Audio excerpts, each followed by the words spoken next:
انہوں نے سوچا چلو ہمارا تو ایک کمینہ گیا پر بدلے میں فاروق اعظم کو قتل کریں گے. امام الانبیاء محبوب کبریا حضرت محمد مصطفیٰ صلی اللہ تعالی علیہ وسلم نے فاروق اعظم کو بلا بھیجا.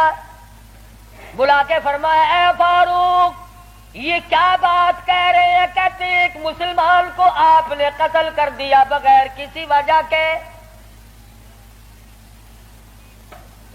فاروق اعظم پریشان ہوئے میں اب کیا کروں.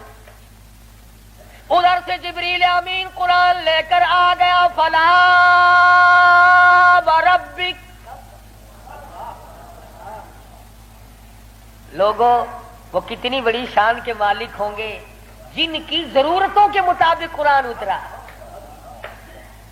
فلا وربک اے میرے محبوب تیرے رب کی قسم، مجھے اپنی قدرت کاملہ کی قسم، مجھے اپنی الوہیت کی قسم، مجھے اپنے جلال کی قسم، مجھے اپنی پروردگاری کی قسم، لا یؤمنون اس وقت تک کوئی مسلمان ہو ہی نہیں سکتا، مسلمان بن ہی نہیں سکتا حتی یحکموک فیما شجر بینہم.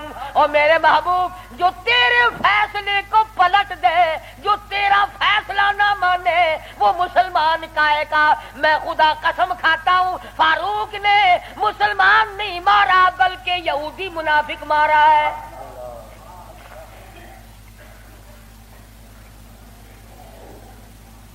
جب قرآن کریم آ گیا بڑے بھاگے وہاں سے کپڑے جھاڑتے ہوئے کہنے لگے توبہ توبہ، اس کی تو آسمانوں تک بات جاتی ہے، آسمانوں تک. وہ فاروق بیت اللہ میں مدنی کریم صلی اللہ علیہ وسلم تشریف فرمائے. عرض کیا میرے آقا میرا دل چاہتا ہے کہ مقام ابراہیم پہ 2 رکعات پڑھا کروں. فرمانے لگے عمر اللہ کے امر کے بغیر میں تو سانس نہیں لیتا. اسی وقت قرآن کریم آ گیا واتخذوا من مقام ابراہیم مصلی. 17 مقام ایسے ہیں یاد کر لیا کرو. کوئی بات ویسے تو تمہارے بڑے یاد رہتے ہیں میرے بینک میں کتنے ہیں، فلاں سے کتنے لینے ہیں، مسئلے یاد نہیں رہتے. 17 مقام ایسے ہیں جو فاروق اعظم نے فرش پہ چاہا میرے اللہ نے عرش پہ وہی چاہا. فاروق کی تمنا کے مطابق قرآن اترا. پردے کے مسئلے میں، بدر کے قیدیوں کے مسئلے میں، مقام ابراہیم پر نماز کے مسئلے میں، منافق کے قتل کے مسئلے میں، کتنی مقامات آتے ہیں قرآن کریم میں جو فاروق اعظم نے خدا کی زمین پہ چاہا اللہ نے اسی کو پسند کر کے عرش پہ چاہا. کتنا بڑا آدمی ہے جس کی چاہت عرش والے سے مل جائے. اور پھر ساری زندگی انصاف کیا، اس قسم کا عدل کیا، اس قسم کا انصاف کیا کہ دنیا شاہد ہے. اولاد کی تربیت کی ہے، اپنی اولاد کو سنبھالا ہے. حکومت ہے فاروق اعظم کی رضی اللہ تعالی عنہ. چھوٹا سا آپ کا پوتا کھڑا ہے ابو موسیٰ عشری سب کہو رضی اللہ تعالی عنہ. حضور صلی اللہ علیہ وسلم کا ایک صحابی ہے، اس نے بیت المال میں یعنی سٹور میں خزانے والے کمرے میں جھاڑو دی.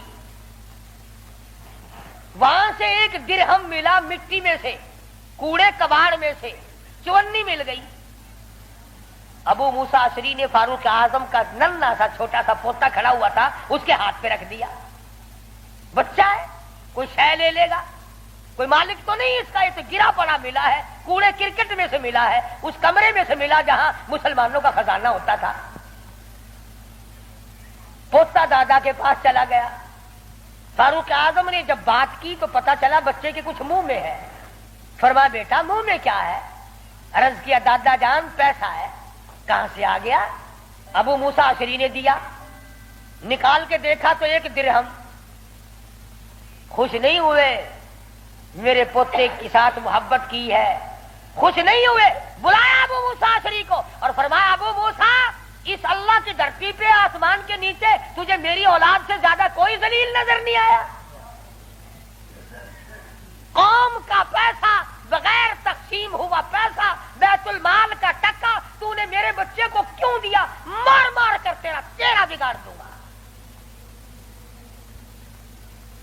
یوں تربیت کی ہے فاروق اعظم نے اپنی اولاد کی.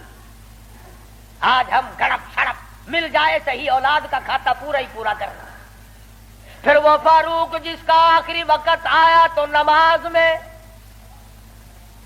کوئی ایکسیڈنٹ میں مرے گا, کوئی آپریشن روم میں مرے گا, کوئی بیوی بچوں کے سامنے تڑپ تڑپ کے مرے گا. فاروق اعظم کو چھرا مارا گیا فجر کی نماز میں,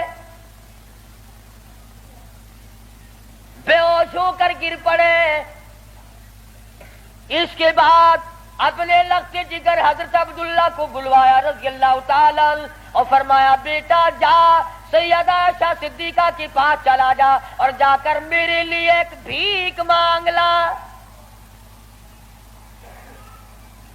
اور جا کر کے بھیک مانگ. عائشہ صدیقہ مال کہاں ہے؟ اس حجرے کی جس حجرے میں محمد عربی صلی اللہ علیہ وسلم دفن ہے, ابو بکر صدیق دفن ہے, ایک قبر کی جگہ ہے. عائشہ صدیقہ سے جا کر میرے لیے بھیک مانگ کے آ, اور جا کے یوں